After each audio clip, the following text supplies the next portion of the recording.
Te damos graças hoje e sempre. Te agradecemos por tudo o que nós já vivemos e recebemos e entregamos ao Senhor neste culto. Senhor, agora levante o Senhor muralhas de proteção à nossa volta, à volta deste ambiente, que nenhuma distração, nada seja roubo de nós, mas que a chuva serôdia e temporã que o Senhor tem para nós nesse tempo, regue a semente da Tua palavra e esses frutos sejam excelentes para o Senhor. Nós entregamos, Pai, o nosso coração, as nossas preocupações, as nossas inquietações, tudo aos pés da cruz de Cristo, e que a Tua graça e a Tua glória se manifeste sobre nós. É assim que nós oramos e cremos em nome de Jesus, amém. Você pode dar o melhor aplauso para Jesus hoje? Olha, nós fomos muito visitados pelo Senhor hoje nas ministrações da manhã, pela palavra que estamos recebendo do Pai, uma palavra que vai nos abençoar demais. Nós estamos mergulhados nos domingos de outubro, novembro e os primeiros de dezembro, sobre essa série chamada Encontros que Transformam. E você está vendo ali uma imagem expressa que é Jesus se encontrando com uma mulher no tanque, no poço. E esta imagem foi a responsável por gerar esse tema que nós estamos vivendo. Eu entendi quando vi essa imagem de que quando nós nos deparamos com a palavra de Deus, ela causa um impacto em nós. Então isso é muito mais do que um encontro de início de semana, isso é mais do que um encontro religioso, é um encontro com a palavra que ela é logos, escrita, mas quando movida pelo Espírito ela se torna revelada sobre nós, e depois que a palavra é revelada, ela grafa a minha vida, grafa a sua vida, que me impulsiona a viver e correr a carreira. Então, quando eu me deparo com a palavra, nada é igual. Quando eu me deparo com a palavra, o Senhor transforma, Ele transforma as mazelas, as enfermidades, Ele transforma a minha vida carente, não é? Tudo aquilo que estava desregulado na minha vida, Ele muda o meu falar, Ele muda o meu pensar, Ele muda o meu olhar, Ele transforma, porque a mudança não é de fora para dentro, mas de dentro para fora, para que uma fonte, para que um jorrar do Senhor venha sobre nós. E hoje nós vamos aprender sobre esse encontro, chamado Encontro da Graça, que foi Jesus com essa mulher samaritana. Chorei muitas vezes essa semana enquanto preparava essas telas, olhando para esse texto. É claro que se nós lêssemos só o texto, já seria suficiente, porque ele é autoexplicativo. A experiência que essa mulher teve com Jesus, quando nós lemos, é a experiência que nós também tivemos. Eu gostaria que enquanto você estivesse lendo esse texto comigo, você se lembrasse do dia que você foi alcançado. Hoje pela manhã, lá na recepção, a pastora Josi estava lá no acolhimento, e ela me disse: pastor, você morou em Bebedouro? Eu disse: pois é, morei um período lá, e foi o período em que eu me distraí, e foi o período em que eu me perdi. E a Bíblia, nós não podemos brigar com ela, eu não conhecia, mas a Bíblia diz que as más companhias corrompem os bons costumes. E naquele período eu fui trabalhar fora, era um bom moço, mas comecei a caminhar com pessoas sem princípio, sem equilíbrio. Então comecei a fazer algumas coisas lá em que destruiu a minha vida. O mesmo lugar aonde eu me perdi, também foi o lugar aonde a graça me alcançou. Você está aqui hoje nesse culto porque um dia a graça também alcançou você. O amor também alcançou você. Através de quem? Através de Cristo. Não sei se foi por um culto, foi por um livro, foi por uma transmissão, não sei de que forma a graça alcançou você, mas nós somos o fruto da graça. Faz uma carinha de ursinho de pelúcia e diga para o teu irmão: você é fruto da graça, irmão. Você é fruto do que, irmão? Fruto da graça. Para quê? Para que eu e você viva aquilo que o Pai tem para nós. E você me ouve dizer aqui constantemente: você não é um ser que está aqui para decorar um ambiente, não. O Senhor chama a mim e a você para sermos transformadores de ambiente. Por isso que Jesus disse que nós somos sal da terra e luz do mundo. O sal, você já aprendeu comigo aqui, o sal gera o que na refeição, na comida? Equilíbrio. Quando você come uma comida sem sal, ela não tem gosto, não tem paladar. Você põe o sal, ela gera um equilíbrio, a comida fica boa, fácil para se comer. Quando o Senhor nos alcançou e nos tirou do lamaçal onde estávamos, é para que eu e você fôssemos agora o equilíbrio onde nós estamos. Sabe essa sessão que você lidera? Sabe essa empresa que você tem? Sabe esse local que você trabalha, que de vez em quando você perde a paciência, porque tem um povo complicado lá, e você fala: meu Deus do céu, parece que eu sou curva de rio, só para esse povo. Não é que você é curva de rio, é porque você carrega a graça do Senhor, e você tem o equilíbrio e a palavra. Então o Senhor direciona essas pessoas para quê? Para que você transforme a vida delas. Você é um agente de transformação do Senhor. Por quê? Porque a graça alcançou você. Isso que nós vamos aprender aqui hoje. Uma mulher extremamente corrompida, uma mulher extremamente sofrida, uma mulher extremamente carente e cheia de rejeição, até que porque ela se encontrou com Jesus. E um encontro pode mudar tudo. Olha para o teu irmão e diga para ele: um encontro pode mudar tudo. Abra sua Bíblia no Evangelho de João, capítulo de número 4. Se ela for eletrônica, ligue ela, mas fixe os seus olhos na palavra. Deixa a palavra saltar graça sobre você. E todas as vezes que você vai fazer uma leitura bíblica, leia não como se lê um livro, mas leia entrando nessa história, leia entrando nesta passagem, vendo como na verdade o Senhor prepara ambientes para mim e para você. Lembra que domingo passado eu disse que muitos de nós fazemos parte daquele clubinho de pessoas que diziam: eu nunca entrarei numa igreja. Quem disse isso? Eu, crente? Jamais. Eu não sou louco, eu sou equilibrado, eu sou ajustado. Olá, seja bem-vindo ao grupo dos loucos, amém, irmão? E nós um dia falamos isso, até que um dia a graça do Pai nos alcançou, nos tomou. O que Deus fez? Arrumou meios, arrumou circunstâncias. Alguns dizem que é a dor. Alguns, quando você conversa com ele, ele fala assim: pastor, eu não vim pelo amor, mas vim pela dor. Não veio pela dor. O meio que o Senhor usou talvez foi dolorido para você, mas o amor dele alcançou. Sabe por quê? Porque a Bíblia diz assim: eis que estou à porta e bato. Se alguém ouvir a minha voz e abrir a porta, eu entro, sento, ceio com ele e ele comigo. Então o Senhor, ele é educado, ele não vai arrombar você, o Senhor não vai ferir você, ele não vai impor nada a você, ele vai bater, ele vai convidar você: me permita entrar, me permita fazer morada na sua vida, porque se você permitir, eu vou fazer coisa extraordinária. Um dia a graça alcançou a mim e a você e nos transformou. Pensa, dá uma olhadinha alguns anos atrás, pensa agora, aonde você estaria uma hora dessa se não fosse Jesus? Talvez estaria inchado de tanta cachaça, ou quando não, estaria no pinote de tanta cocaína e droga que você tinha injetado, ou quando não, o corpo um lixo porque tinha se prostituído, ou não, preso, trancado naquele quarto, naquele calabouço de tanta tarja preta que tinha tomado, por causa das síndromes e por causa da depressão que te assolava. Mas a mão forte do Senhor te alcançou, restaurou a sua sorte e fez tudo novo. Para quê? Para que você ande em novidade de vida. O culto de hoje é um mergulho nesta palavra que nos faz entender que a graça nos alcançou. E quando a graça nos alcança, não dá para ser mais o mesmo, não dá para retroceder. A nossa caminhada é só de avançar.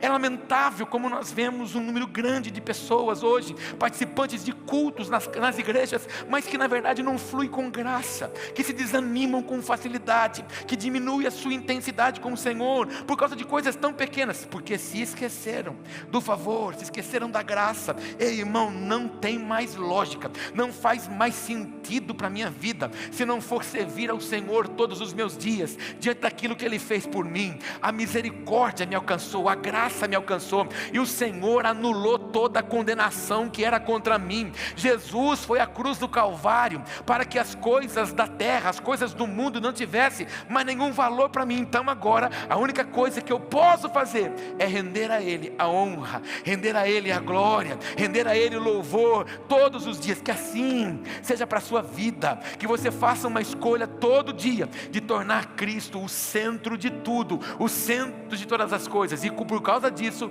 você vê favor, você vê milagre, em nome de Jesus. Deixa eu contar uma coisa, eu vou trazer, olha, cada culto é um culto mesmo, né? Vou trazer o que aconteceu com a igreja essa semana, para você entender. Eu não fui na Jaú Outdoor pedir outdoor. Eu não falei aqui: irmãos, vamos levantar uma oferta para nós comprarmos outdoor, para nós divulgarmos a igreja. Deus conhece a fidelidade, Deus conhece a nossa integridade, Deus conhece a necessidade, conhece a intenção do nosso coração. Eu falava alguns dias atrás lá em casa, falei: puxa vida, seria bom a gente colocar uns outdoorzinhos, né? Pra gente estampar a nossa igreja na rua, né? O que o Senhor disse? Olha lá, meu filho está querendo colocar uns outdoorzinhos.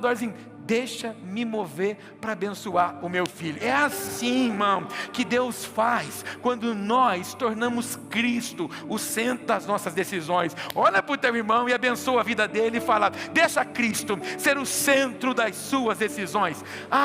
Irmão, quando você saiu da sua casa hoje, você diz: hoje eu vou surpreender Jesus, hoje eu vou pegar Jesus de calça curta, porque hoje ele vai ver um crente fervoroso, o crente vai adorar. Irmão, nada que você faça para ele convence, nada que você faça surpreende. Sabe essa oferta de 15 mil que você deu hoje? Será que se você tivesse, você daria? Pergunta, desafia. Fala para o irmão, será que se você tivesse, você daria? Posso falar para você o que eu penso? Não daria. Porque esse cinquentão que está aí, essa onça, você não deu. Ah, mas é que se eu der a onça vai faltar. É porque você não crê na provisão de um Deus provedor. Porque se cresce, não deixava ela paralisada aí. Então, se você não é fiel no mínimo, no pouco, no muito, Ele sabe que você não vai ser também. Então, há um número grande de pessoas que não acessam mais, porque Deus conhece a intenção do coração. Nada que você faça surpreende o Senhor, porque Ele conhece você. Fala para o irmão do seu lado, o que você está pensando agora, Ele já sabe. E olha que gostoso, ó, o que você vai começar a pensar, Ele também já sabe. Nada surpreende o Senhor. Vamos para o texto, João 4, verso 5. Quantos estão comigo aqui? Assim, chegou a uma cidade de Samaria, chamada Sicar, perto das terras que Jacó dera ao seu filho José. Havia ali o poço de Jacó. Jesus, cansado da viagem, sentou-se à beira do poço. Isso se deu por volta do meio-dia. Nisto veio uma mulher samaritana tirar água. Disse-lhe Jesus: dê-me um pouco de água. Os seus discípulos tinham ido à cidade comprar comida. A mulher samaritana lhe perguntou: como que o Senhor, sendo judeu, pede a mim, uma samaritana, água para beber? Pois os judeus não se dão bem com os samaritanos. Jesus lhe respondeu: se você conhecesse o dom de Deus, a quem lhe está lhe pedindo água, você lhe teria pedido e ele lhe teria dado água viva. Disse a mulher: o Senhor não tem como que tirar água e o poço é fundo. Onde pode conseguir essa água viva? Acaso o Senhor é maior que o nosso pai Jacó, que nos deu o poço do qual ele mesmo bebeu, bem como seus filhos e seu gado? Jesus respondeu: quem beber desta água terá sede outra vez, mas quem beber da água, oh meu Deus, hein? Quem beber da água que eu lhe der, nunca mais terá sede. Pelo contrário, a água que eu lhe der se tornará nele uma fonte de água a jorrar para a vida eterna. A mulher lhe disse: Senhor, dê-me dessa água então, para que eu não tenha mais sede, nem precise voltar aqui para tirar água. Ele lhe disse: vá, chame o seu marido e volte. Não tenho marido, respondeu ela. Disse-lhe Jesus: você falou certamente, dizendo que não tem marido. O fato é que você já teve 5, e o homem com quem agora vive não é o seu marido. O que você acabou de dizer é verdade. Disse a mulher: Senhor, vejo que é profeta. Nossos antepassados adoraram neste monte, mas vocês, judeus, dizem que Jerusalém é o lugar onde se deve adorar. Jesus declarou: creia em mim, mulher. Está próxima a hora em que vocês não adorarão o Pai, nem neste monte, nem em Jerusalém. Vocês, samaritanos, adoram o que não conhecem, nós adoramos o que conhecemos, pois a salvação vem dos judeus. No entanto, está chegando a hora, e de fato já chegou, em que os verdadeiros adoradores adorarão o Pai em espírito e em verdade. São esses os adoradores que o Pai procura. Deus é espírito, e é necessário que os seus adoradores o adorem em espírito e em verdade. Disse a mulher: eu sei que o Messias, chamado Cristo, está para vir. Quando ele vier, ele explicará tudo para nós. Então Jesus declarou. Então Jesus olhou para ela.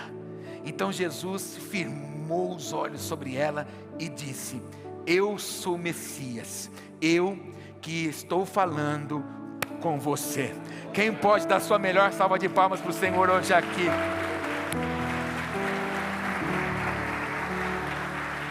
Meu Deus, você chora com uma canção, você chora com um milagre, você chora com uma providência, você chora com um presente. Você imagina essa mulher agora está sentada, e ela olha para ele e diz assim: sabe, os nossos antepassados dizem que o Messias vai vir. Quando ele vier, ele vai nos ensinar. Ele olha para ela com os olhos de chama, de latão reluzente, e diz para ela: sou eu que falo com você. Meu Deus, que experiência extraordinária que essa mulher teve. O texto nos ensina algumas coisas, e a mulher samaritana, ela representa muitos de nós. Pessoas feridas, cansadas, rejeitadas, tentando saciar a alma em fontes vazias. Essa mulher, ela representa muitos de nós que fomos, ou talvez alguns de vós que ainda estão assim, cansados, rejeitados, desapontados, alguns buscando socorro em fontes desconexas. Você e eu que vivemos a vida louca, que fomos lançados na bebida, na prostituição, muitas vezes usando droga, lembra? A gente procurava preencher uma rejeição, preencher uma síndrome, alguma coisa não cumprida, não estabelecida em nós, em tantas coisas. Momentaneamente a bebida alterava os nossos sentidos, a droga também, mas dali a pouco o sentimento era muito maior, ficava uma opressão muito maior, um sentimento muito pior, e se já se sentia um lixo ao quadrado. Por quê? Porque não eras capaz de saciar, até que eu e você fomos alcançados pela graça, até que a fonte do Senhor nos alcançou. Então nós precisamos aprender que a única mudança, a única real transformação se dá em nós quando temos um encontro real com o Senhor. Ei, irmão, eu preciso que você entenda que há muita gente sofrendo e padecendo porque não vê a conversão da sua família. Tem mulheres que sofrem com os maridos com esposa, famílias com filhos, e fica falando demais. Não é pelo muito falar, você precisa mudar a sua forma de agir. Não é falando, não é dando discurso, não é dando lição de moral. Chega no quarto e fala: e aí, seu folgado, ou quando não, e aí, vagabundo, vai buscar Jesus ou não vai? Para ver se isso muda. Não é isso que vai trazê-los para a igreja.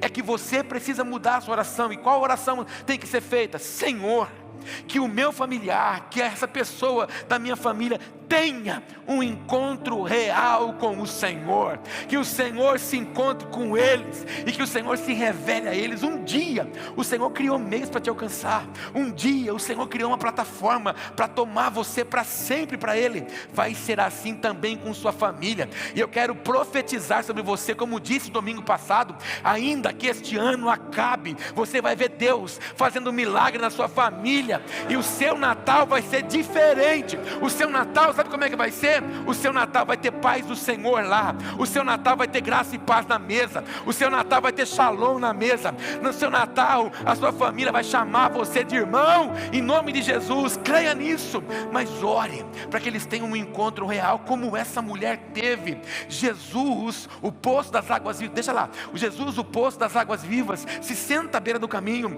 para transformar uma história quebrada em um testemunho poderoso.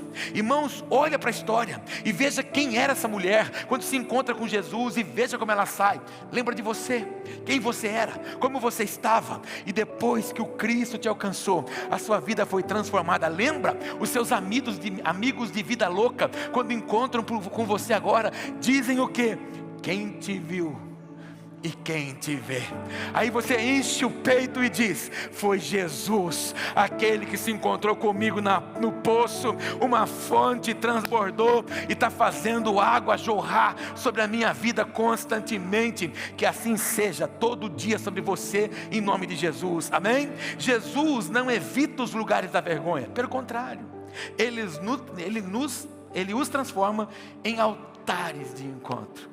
Ei, irmão, esse lugar que você possa estar vivendo, enfrentando, achando que isso é uma vergonha, que é uma humilhação, isso nada mais é que uma oportunidade de Deus para transformar áreas específicas da sua vida. Jesus não nos impede de ir, mas Ele usa esses lugares. Esse lugar para essa mulher, que era um lugar de vergonha, ali vira um lugar de transformação e de redenção. Hoje nós vamos aprender algumas coisas aqui. A primeira delas é: Jesus vai aonde ninguém quer ir. Você pode dizer isso para o teu irmão para participar do culto? Jesus vai aonde ninguém quer ir. Olha o texto, você leu comigo de João 4,4. Era necessário passar por Samaria. E para não ficar uma coisa vaga, sem base teológica, ali na minha projeção está escrito assim, ó: judeus e samaritanos não se relacionavam, a inimizade era antiga, religiosa e cultural. Por que isso acontecia? Porque houve uma divisão entre eles, num período muito específico, logo após a morte de Salomão.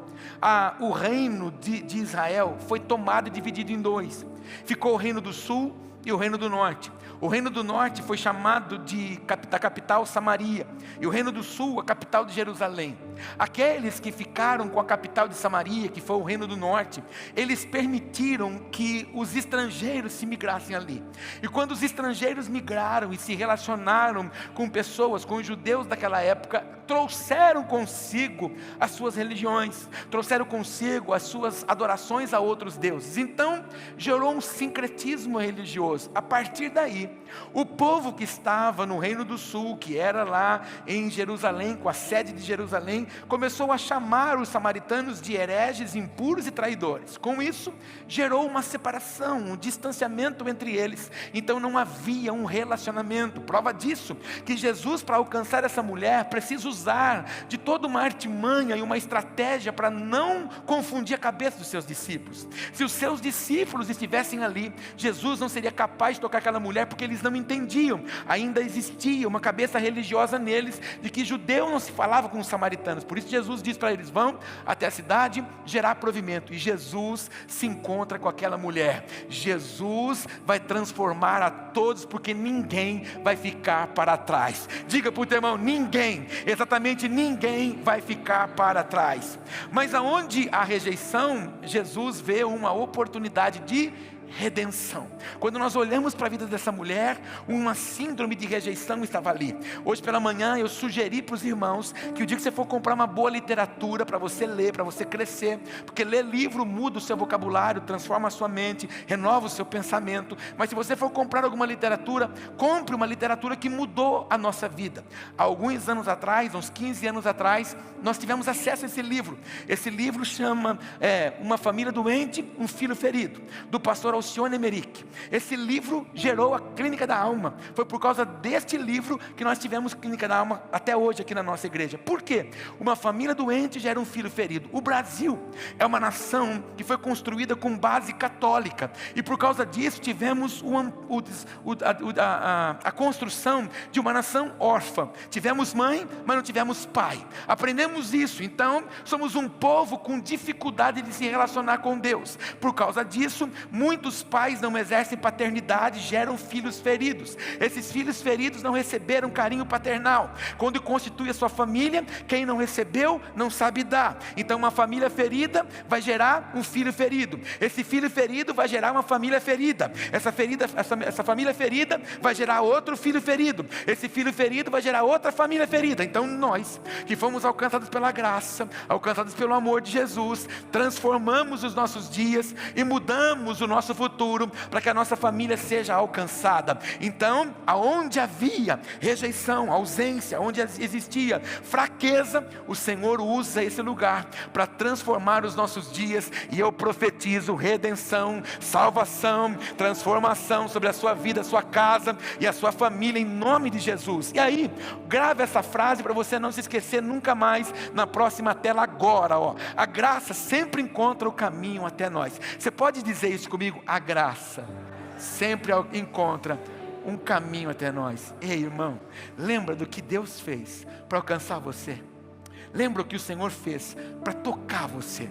Então, se o Senhor fez tudo isso para tocar você, certamente a graça alcançará toda a sua família. Eu estou tão feliz, porque existem pessoas que colocaram nomes aqui, de pessoas aqui que estão me contando: pastor, você não sabe, porque o meu vizinho veio, porque minha vizinha veio, pastor, a minha prima, pensa num ser perturbado, veio na igreja. Sabe o que é isso, irmão? Isso é fruto da graça. A graça está alcançando. Deus usa meio, forma. Por quê, irmão? Porque o Senhor vai aonde ninguém quer ir. E é por isso que Ele plantou você em alguns lugares, porque ali muitas pessoas já tentaram falar da graça do Senhor, mas não foi efetivo. E o Senhor usa você com graça, com autoridade, para que Jesus seja verdadeiro e real na vida de muitas pessoas. A segunda coisa que eu preciso que você aprenda para a gente chegar no ponto da palavra é esse, ó: a sede revela a necessidade da alma. Repete comigo para aprender: a sede revela a necessidade da alma. Eu estava sexta e sábado numa conferência.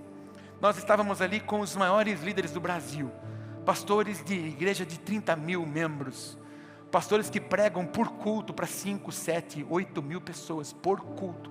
Tem 4 cultos na igreja deles, com essa quantidade de gente. mas todos eles sentem a mesma coisa que sentimos. A igreja evangélica brasileira pós-pandemia virou uma dificuldade imensa. Pessoas distraídas, pessoas sem foco, pessoas sem alvo, pessoas sem perspectiva, trocando compromisso com o Senhor por qualquer outra coisa.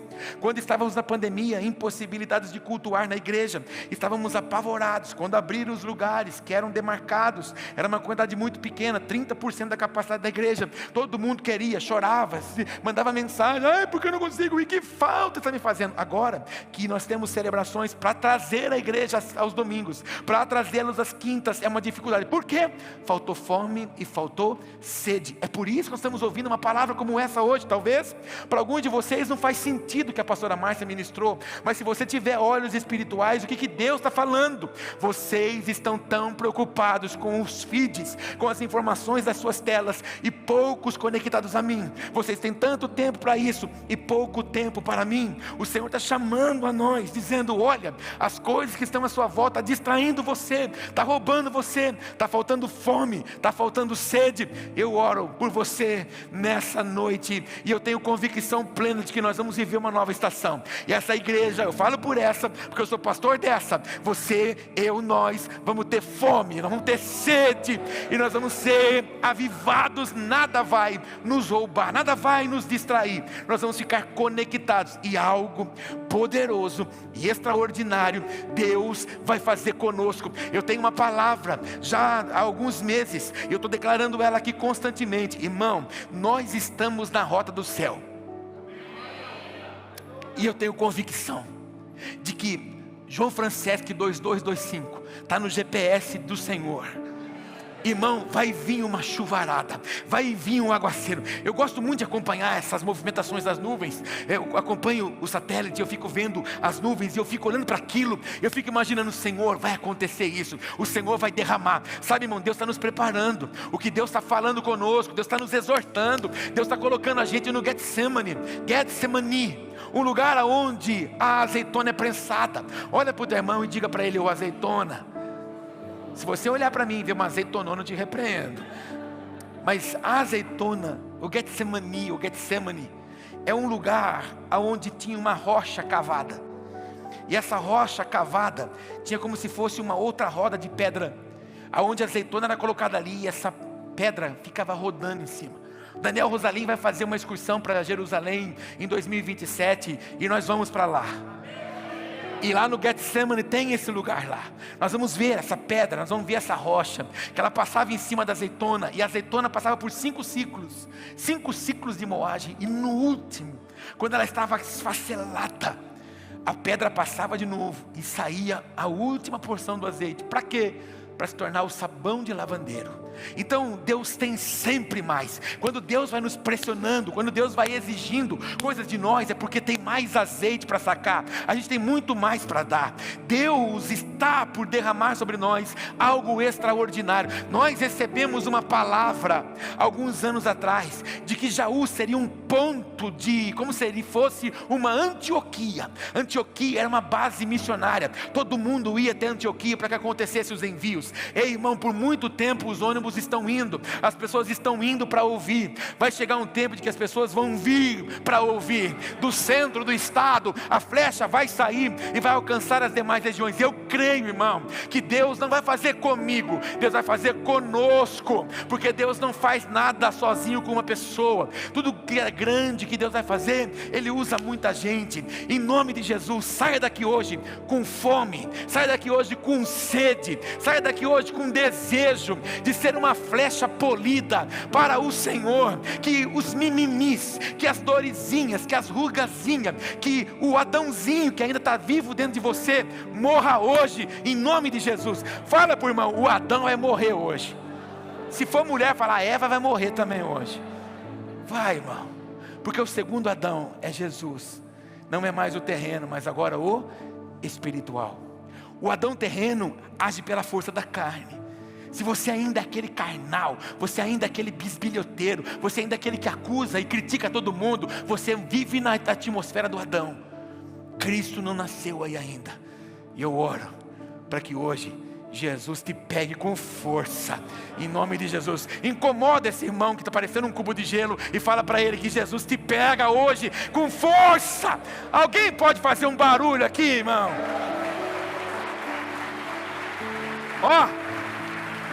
Ó mulher, ó ventos de avivamento, quem beber dessa água torna a ter sede.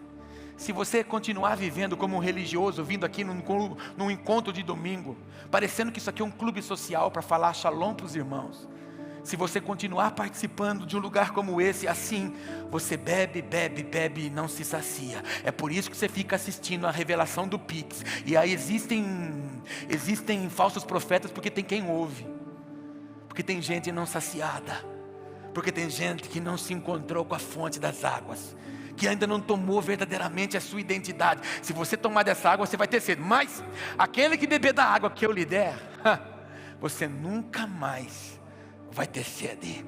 Você vai ter uma vida verdadeiramente transformada. A água que Jesus estava dizendo não era uma água natural. Ele estava falando da água da vida espiritual. Ei, irmão, a palavra de Deus, quando ela fala conosco, não é uma coisa normal. Por exemplo, quando troveja, o que a gente faz? Dá pânico na gente. Minha avó falava que trovões era São Pedro rolando as pedras lá no céu. Mas quando troveja, a gente tem pânico, a gente fala, meu Deus, não, a gente já fica apavorado. A palavra de Deus, a Bíblia nos ensina que a voz do Senhor troveja. Ou seja, irmão, quando Deus fala conosco, a gente não é mais o mesmo. E eu preciso te dizer isso. Eu não sei o que acontece com você, que a palavra de Deus não te transformou ainda. O que mais Deus precisa fazer para você? O que Deus tem que fazer para mudar você? O que mais que o Senhor tem que se mostrar para você viver somente para Ele? Porque, irmão, se você tomar da água que Ele está dando, você nunca mais vai ter sede. E o Senhor disse através do profeta, eu tenho duas coisas contra vocês. Primeiro, que vocês me deixaram. E depois, que vocês abandonaram a fonte das águas e criaram para vocês cisternas rotas. Estão juntando água com a sua força. Está usando a mão, o seu braço. Ei, irmão, eu tenho tanta convicção de que nós vamos ter um caminhão truque com baú para a gente fazer evangelismo. Eu tenho tanta convicção. Faz comigo assim, ó, estacionou. Eu tenho tanta convicção disso, irmão. Eu tenho tanta certeza do que o Senhor vai fazer. Tenho absoluta certeza. Olha, pastor Paulo, olha, você está falando um negócio desse, eu estou até arrepiado. Porque hoje mesmo eu passei lá na lotérica e comprei a quina da virada. Você vai pegar essa quina da virada, sabe o que você vai fazer com ela? Vai para o inferno com ela. Você não vai trazer nada aqui. Se você ganhar, nós não queremos nada, porque Deus não precisa da sua força. Deus precisa da sua obediência. Para de tentar ajudar Deus, irmão. Sabe por que o Brasil é chamado de corrupto? País corrupto? E a gente fala, olha, lá em Brasília só tem corrupto. E nós que roubamos o dízimo, somos o quê? Deus está falando na casa. Fala para o irmão, Deus está falando na casa. Lembra quando hoje não, né? Porque você paga as suas contas no mega aplicativo do seu iPhone, né? Mas lembra quando você ia na lotérica, aquele calhamaço de conta? Aí você chegava lá na lotérica, estava o seu cunhado, segundo da fila.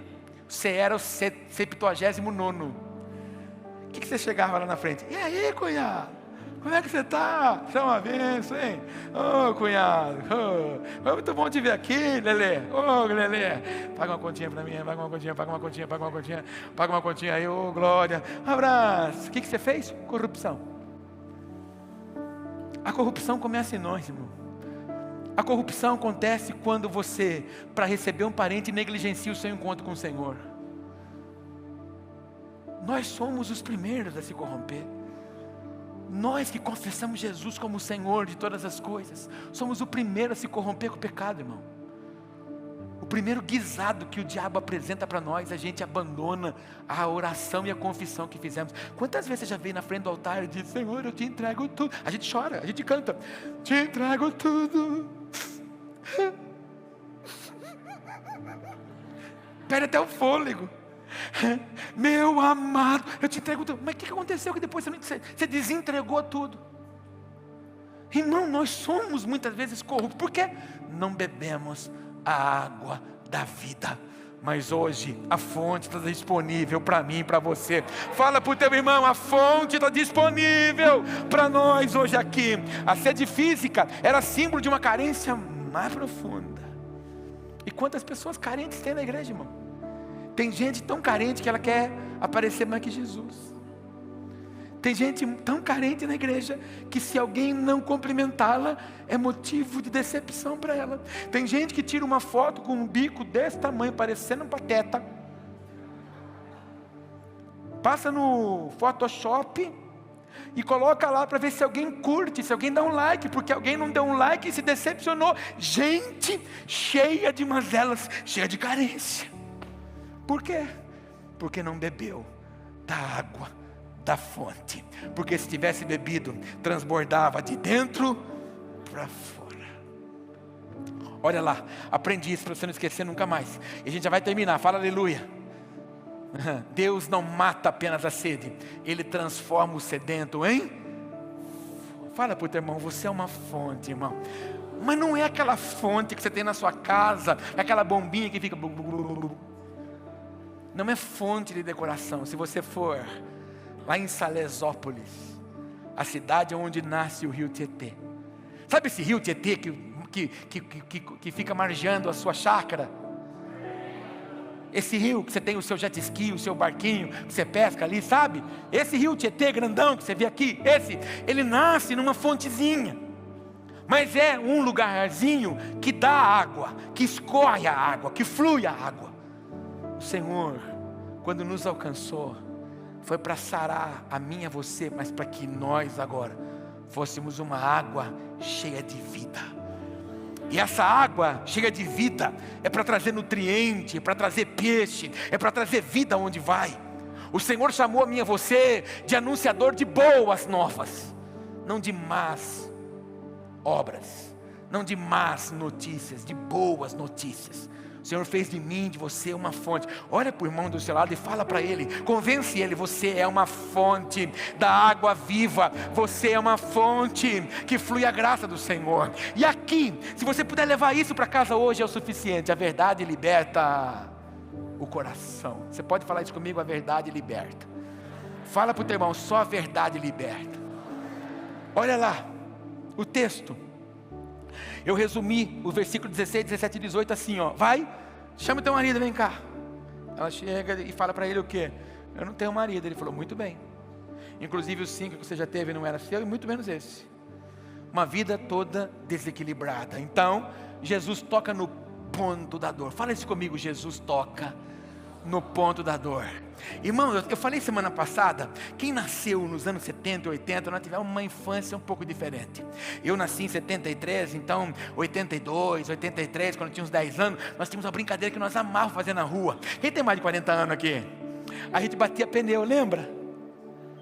Alguém bateu pneu na rua? Só eu. A gente pegava pneu, irmão, pneu de carro, a gente saía ficando andando assim na rua. E quando a gente conseguia pegar 2 cabos de enxada ou 2 bambu, a gente colocava dentro do pneu, colocava água e saía correndo. Olha que coisa louca, irmão. Mas era gostoso. Nós brincávamos de esconde-esconde, de lesca, irmão. Eu pegava taco, pau, e saía correndo. Nós pisava em caco, irmão, pisava em prego e dava tétano em nós, mas nós não morria não, irmão, porque nós não era Nutelinha, não, mas era uma coisa tão gostosinha, uma coisa boa. E quando a gente ralava, se machucava, fazia cada bereba. Eu já contei para você, nossa mãe colocava em nós mertiolate, não esse. Nós parecia, irmão, touro de rodeio quando colocava. Nós pulava, aquilo ardia. Você está rindo porque não era você que usava aquilo. E aí depois, a nossa mãe colocava violeta em no machucado. E esse machucado com a violeta gerava uma casca. E de vez em quando a mãe chamava, Paulo, vem cá, deixa eu ver como é que está esse machucado. Mãe, está uma casca aqui. Vamos tirar a casca, porque está cheio de pus. Porque se não tratar isso daí, vai começar a comer por dentro. Tem um monte de crente que coloca a mão na ferida, não deixa Deus tocar. Aí você fica preservando a enfermidade, em vez de curar, está produzindo um mau cheiro para dentro. E nos anos 80, em 1987, eu conheci o pastor João. pastor João era promotor da Nestlé. Eu era promotor do Furlanete da Vila 15. Tinha uma mulher aqui em Jaú que chamava Rita Chacon. Ela fazia umas campanhas. Na época que tinha uma inflação muito alta, então o mercado que vendia mais barato, a cidade inteira ia lá comprar. Pensa num bando que entrava lá, era de sábado o negócio, e nós chegávamos no mercado 4:30 da manhã, e um belo no sábado, um açougueiro nosso se machucou, e aí o seu Antônio, que era dono do Furlanete, não essa loja bonita que você vai na Vila 15 hoje, eu era pequenininha, tudo nas costas, eu carregava tudo no lombo, e 14 anos não podia trabalhar naquela época, não era videogame que não ficava em casa não, a gente trabalhava, e aí o seu Antônio falou assim, Paulo, vai para o açougue. Eu falei, seu Antônio, eu não sei nem cortar plástico. Mas vai lá ajudar. E fui, irmão. Aí de repente o açougueiro falou assim para mim, Paulo, precisa descer lá, desossar um dianteiro, porque acabou o acém. Eu falei, meu Deus do céu. Entrei na câmara frigorífica, catei um dianteiro de um boi, botei aqui nas costas, joguei na mesa, 14 anos, irmão. Você olha para mim aqui e pensa que eu nasci num berço esplêndido, né, irmão? Aí catei o negócio e fui. E comecei a desossar. E meti até a faca, uma faquinha desse tamanho, mas pensa no negócio que cortava. E o acém, você coloca a mão assim nele e vem assim, ó, fazendo um contorninho assim. E aqui você puxa um tendãozinho que tem assim, ó. Puxei. De repente eu comecei a olhar e falei, nossa, mas tem muito sangue nessa carne aqui. Meu Deus do céu, parece que esse boi está berrando aqui. Aí, a hora que eu fui olhar, irmão, tinha um beiço aberto aqui na minha mão. No que eu puxei a faca entrou na minha mão também. O que você fez, pastor? Chamou SAMU? Que SAMU? 1980, não tinha nada de SAMU não, irmão. Na sala de desossa, já tinha um remédio maravilhoso para estancar sangue, chamado pó de café. Tinha uma caixinha de pó de café, ó. Dia que você se machucar, pega, apesar que o café tá caro, vai valer, né, irmão? Mas, daí a pouquinho, ai, e aí o que você fez? Porque tem gente que machuca a mão e manca a perna. Você conhece aquela pessoa? Você conhece ou não? Tem gente que machuca a mão e você fala, o que foi? Ai, machuquei a mão. Mas você está mancando por quê? O que você foi fazer? Você foi para casa? Para casa, enrolei uma faixa na mão e vamos trabalhar. Só que hoje pela manhã e agora, eu me lembrei do dia, me lembrei da hora e me lembrei da dor, porque eu olhei para a cicatriz. A cicatriz está aqui. E se eu olhar para ela, ela me leva para lá. Esse é o problema de muita gente. Você fica olhando para a cicatriz, não avança para o futuro, porque você fica preso no seu passado. Você tem uma escolha a fazer. Cicatrizes todos vamos carregar, depende do que você quer fazer com ela. Eu faço dela um impulso para mim. Sou grato pelo que vivi, e aquilo ali não me aprisiona mais. As dores da minha jornada não podem me fazer parar. Por quê, irmão? Porque o Senhor tem que entrar na dor. Aquela mulher tinha uma dor, aquela mulher tinha uma carência, aquela mulher tinha uma ausência, aquela mulher tinha um vazio. Jesus teve que tocar nela, falou assim, inclusive os maridos, os homens que você tem, não é seu. Tocou para não tocar nunca mais. Se você está escondendo a dor, fala para ele hoje, pode entrar, pode tocar e pode mudar de dentro para fora. Ah, se eu fosse você, dava um brado para Jesus hoje aqui, irmão. Não tenho mais tempo. Não tenho mais tempo. Fica de pé que nós vamos ter que ir embora. Vai ter mais 1 hora esse culto. O amor de Deus não ignora o erro. Ele o confronta com graça para gerar cura. Quando você vem num culto e o Senhor te confronta como te confrontou hoje, Deus te chamou de distraído hoje. Deus te chamou. Você percebeu que Deus te chamou de dorminhoco? Deus chamou a gente hoje de dorminhoco. Vocês não conseguem velar a mim. Vocês não conseguem perseverar por mim. Então quando Deus nos toca, não é para nos ofender. Ele nos toca para nos transformar. Olha o quarto ponto. O quarto ponto é esse aqui, ó. O encontro que transforma em testemunha. Olha agora, irmão. Muda isso. Então, deixando o seu cântaro. Fala comigo essa palavra, deixando o seu cântaro. Aqui, irmão, resume a minha palavra. Essa mulher vai até o poço, pegar água, saciar uma sede natural. Ela cata o cântaro e vai. Daí a pouco ela volta para casa. E quando se encontra com ela, pergunta para ela, viu? Cadê o cântaro? Cadê a água? Não é isso que acontece, eu encontrei um homem lá. E o cara falou umas verdades lá, e agora tem uma fonte aqui dentro que faz jorrar a água viva. Eu não preciso mais daquela água que saciava temporariamente. E a minha oração com os irmãos da manhã vai ser a mesma com você agora. Qual o cântaro que você tem que deixar aqui hoje? Cântaro do medo? Cântaro da rejeição? Cântaro da timidez? O cântaro da frustração? Cântaro da decepção? O cântaro do perdão? O que você tem que sair daqui hoje sem ele? Porque ela não volta mais embora com o jarrinho. Agora não havia mais limitação para ela, porque agora ela passa a ser um testemunho poderoso nas mãos do Senhor. Agora ela não é mais aquela mulher presa na condenação dos outros e da sua história. Agora ela está livre, porque dela uma fonte a jorrar começa a transbordar. É isso que o Senhor fez com você. E a minha oração com você hoje é: deixa o cântaro, põe a mão no peito aqui, olha para mim, antes de você fechar os olhos. Por que a gente pede para você fechar os olhos? Justamente para você não ver os irmãos se movimentar. Porque a Bíblia diz, você leu comigo, que o Senhor é Espírito e importa que nós o adoremos em Espírito e em verdade. Escute, irmão, quanto mais para trás você senta, mais distraído você é, porque você vê mais movimentação. Então, quando você for orar, quando você for cantar, feche os olhos. Você não precisa ver o câmera que está andando, a irmã que está fotografando. Você não precisa ver o pastor que tropica, quase cai. Você não precisa ver que acabou a pilha do microfone, alguém veio trocar. Adora o Senhor. Para de se preocupar com as coisas que estão acontecendo ao seu redor. Então, antes de você fechar os seus olhos para você orar, eu te pergunto, qual o cântaro que você vai deixar para trás? Faça uma oração sincera. Porque essa mulher, ela só saiu dali transformada, porque ela disse: verdadeiramente eu vejo que você é profeta. Boa é essa palavra. Feche os olhos. Pai, nós celebramos o Senhor hoje. Nós celebramos o Senhor agora. Obrigado pela tua graça. Obrigado pelo teu amor. Obrigado pela tua compaixão. Obrigado pela tua misericórdia. Obrigado, Senhor, por nos exortar. Obrigado, Senhor, por nos impulsionar. Obrigado, Senhor, por nos levar ao encontro da tua vontade. Pai, em nome de Jesus, nós queremos agora tomar o exemplo desta mulher. Nesse encontro tão poderoso, ela escolhe deixar o cântaro no poço e se encontrar com o seu amado. E a partir de então, Senhor, a sua vida agora está marcada por um testemunho cheio da graça, um testemunho cheio do amor, um testemunho de mudança e de transformação. Faça isso aqui nesta casa. Se este homem, essa mulher estava distante do Senhor, o tome nos teus braços agora e faz, Senhor, tudo novo outra vez.